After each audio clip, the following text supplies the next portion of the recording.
a convent-run orphanage in Ireland. Just saying those words is enough to send a chill down your spine. Because when we think of nuns, we imagine care, protection, devotion. But the reality behind this story shows the exact opposite. A dark silence that concealed one of the most harrowing tragedies ever uncovered in Ireland's history. How did this happen? How did hundreds of children vanish without any trace of burial? And why did it take decades for the truth to come to light? Today, on The Rick, we're turning back the clock to uncover a disturbing chapter in Irish history. A story woven with faith, social shame, cover-ups, and abandonment. And fair warning, with every detail revealed, your trust in institutions once considered sacred will be shaken to the core. To understand the Tuam case, we first need to step back into Ireland between the 1920s and 1960s, a time when society was under the heavy hand of the Catholic Church, which enforced strict moral codes across the country. And perhaps no group bore the weight of those morals more cruelly than unmarried women who became pregnant. Back then, these young women weren't just judged, they were condemned. To their communities, they were sinners, and their children, stamped with the label illegitimate, treated as mistakes, morally, socially, even spiritually. This social shame came with devastating consequences. Terrified of public disgrace, many families sent their pregnant daughters away to religious-run homes, places that claimed to offer shelter, but often delivered the opposite. These institutions, run largely by orders of nuns, were known as mother and baby homes. On paper, they were sanctuaries. In practice, they were places of isolation, repression, and forced labor, where young women had no say in what happened next. What happened inside these homes was even more heartbreaking. Babies born in these institutions were often taken from their mothers and put up for adoption, many times without the mother's consent. In other cases, if the family was poor, the young women were forced to stay in the convent, working long hours in exchange for food and shelter. The logic was both simple and cruel. Society cast these women out, and the church took control of their fate.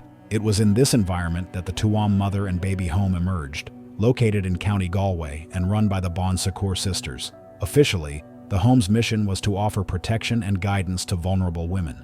In practice, it became a place of silence, suffering, and abandonment, where hundreds of children were born, and many were never recorded in burial logs or given a proper grave. That contrast between the promise of holiness and the brutal reality is what makes the Tuam story so deeply unsettling. Inside the home, young women were forced into hard labor, washing laundry, scrubbing floors, cooking meals, sewing clothing. All of it was framed as a way of repaying the shelter and food they received, but the cost was far greater. The babies born under these conditions had no guarantee of staying with their mothers. Many were placed for adoption, again, usually without the mother's agreement. Wealthy families, often from abroad, adopted these children, turning a mother's loss into something permanent, with no closure. And for those children who remained, life was a daily struggle for survival. Diseases like tuberculosis, pneumonia, and measles were common, fueled by poor sanitation and a total lack of medical care. While the home's official mission was to save these women from sin and give their children a better life, the truth was far darker. The nuns enforced strict, almost militaristic discipline. Silence was demanded, prayer was constant, and obedience was non-negotiable. There was little room for comfort, affection, or human dignity. Over the 36 years that Tuam operated, it's estimated that hundreds of women passed through its doors and gave birth within its walls. To the outside world at the time, the orphanage seemed like a moral solution. But for those who lived inside it, Tuam meant pain, separation, and abandonment. Behind the image of a sacred refuge lay a system of cruelty, one that would remain buried in silence for decades.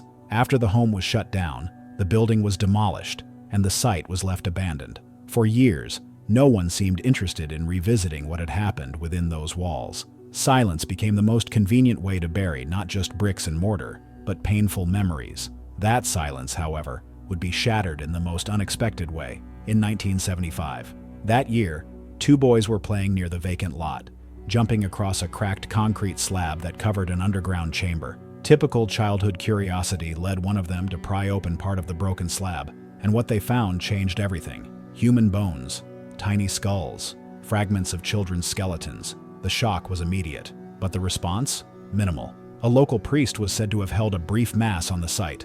The slab was resealed, and once again, the story was quietly buried, under concrete and willful forgetting. Still, the memory of what those boys had seen never really left the town. Whispers in bars, hushed conversations at family dinners. Everyone had heard the rumors that many children had died, that the ground beneath that slab held secrets no one dared to speak aloud. For years, it became something of a local legend. Everyone knew, but no one confronted it. No one. In time, a few local families, driven by faith, decided to treat the site with reverence. They built a makeshift memorial, placed a small statue of the Virgin Mary, lit candles, and prayed for the unknown souls beneath the earth. But even then, no one knew the full scale of what lay beneath. Were there a few dozen children buried there? 100? More? The land held answers, but for decades they remained trapped beneath layers of concrete, secrecy, and institutional silence. Decades later, the turning point came, thanks to one woman who refused to let the past stay buried. Her name was Catherine Corliss. A lifelong resident of the area, Catherine had grown up hearing whispers about the slab, about the unnamed children buried beneath it. But unlike others, she couldn't accept that these stories would fade into nothing. What drove her wasn't just curiosity, it was outrage. To her, those children deserved more than to be forgotten. With no official support, she began her investigation alone. She first reached out to religious institutions connected to the former home, but was met with closed doors, no records, no names. She turned to local health authorities, who also refused to help. The reasoning, simple and brutal. You're not an official investigator, you're just an amateur. Undeterred, Catherine made one more move. She went to the civil registry and requested every death certificate tied to the Tuam mother and baby home during its years of operation. What she received changed everything. More than 700 death certificates. It was staggering. This wasn't about a handful of forgotten children. This was systemic. A mass scale of child mortality, hidden in plain sight. Between 2011 and 2013, Catherine managed to gather and catalog a total of 796 death records. Children of various ages, from newborns to boys and girls up to 9 years old. What made the discovery even more disturbing was this. None of these names appeared in any official cemetery records. They were also missing from local parish logs. It was as if all these children had simply vanished, without a trace. Catherine's persistence turned a local whisper into a national reckoning.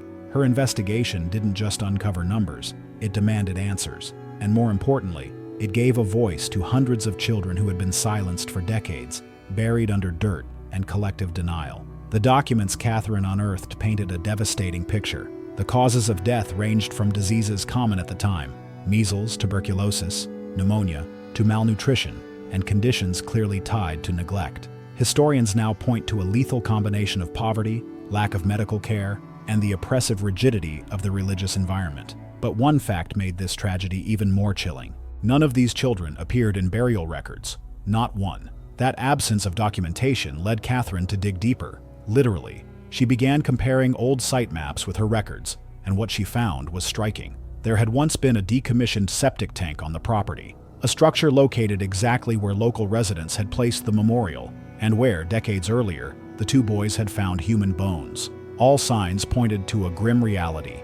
These children hadn't been laid to rest with dignity. They'd been disposed of, secretly and systematically, in that underground chamber. This discovery changed everything. What began as missing paperwork now revealed a hidden mass grave. The issue was no longer just neglect, it was concealment, and the community could no longer look away. In 2014, when Catherine began speaking publicly about her findings, the story exploded. What had once been a hidden secret in a small Irish town was suddenly on international headlines. The number, 796 dead children with no burial record, stunned the world, and pressure on the Irish government mounted rapidly. Tuam was no longer just Tuam. It had become a symbol of institutional abuse, of shame disguised as morality, and of the devastating cost of silence. The media attention sparked official investigations. Archaeologists and forensic experts were brought in to assess the site. In 2015, they confirmed the presence of an underground structure. Then, between 2016 and 2017, government-approved excavations revealed infant remains spread across multiple chambers. Carbon dating and DNA samples confirmed the worst. These were the children of Tuam. Their bones matched the exact time period the home was in operation. For the first time, Ireland had irrefutable physical proof of what had happened behind those convent walls. The findings were published in official reports and led to a far more urgent question. How many more homes like Tuam were out there? In response, the government launched broader investigations across the country. Survivors from other institutions began to come forward, sharing similar stories of neglect, forced adoptions, and abuse. Tuam, it turned out, was not an isolated tragedy. It was part of a wider national pattern, one that had been ignored for too long. Tuam was no longer just an isolated tragedy. It had become the spark that forced Ireland to reckon with a painful chapter of its recent history, a truth buried for decades beneath religious silence and state complicity. In 2021, after years of relentless pressure from activists, survivors, and families, the Irish government released an official report acknowledging the full scope of what had happened, not just in Tuam, but in dozens of similar institutions across the country. The report confirmed what so many already suspected: widespread mistreatment, systemic neglect, and deliberate concealment of children's deaths. This wasn't an isolated failure. It was a national pattern, a dark legacy of faith-based institutions operating with unchecked power. Ireland's then Prime Minister issued a formal public apology, taking responsibility on behalf of the state for having allowed such abuses to happen without oversight or accountability. For many families, the words brought some sense of recognition, but they also reopened a deep wound, because no apology could ever return the stolen dignity of those children. Still, the official acknowledgement marked a vital step in facing a past that could no longer be ignored. Then, in June 2025, the Tuam case returned to the spotlight once again. The Irish government announced the launch of a full-scale excavation of the site where the old septic tank once stood. The area was cordoned off, and expert teams began the delicate task of recovering and identifying the remains. The challenge is enormous. More than half a century has passed, and the bones have been exposed to constant moisture. But the goal is clear: to restore dignity to the victims, to return names to the nameless, and to bring long-awaited recognition to lives once erased. The story of Tuam is more than a local tragedy. It's a powerful reminder of how institutions built to protect can become symbols of cruelty and abandonment. For decades, faith was used as a shield, hiding unspeakable wrongs behind the veil of morality. And the ones who paid the price were society's most vulnerable, the children. Today, as these truths come to light, it's not just about uncovering bones. It's about recovering memory, restoring humanity, and facing hard truths with the courage they demand. To remember Tuam is to ensure that stories like this are never buried again, and more importantly, that they are never allowed to happen again.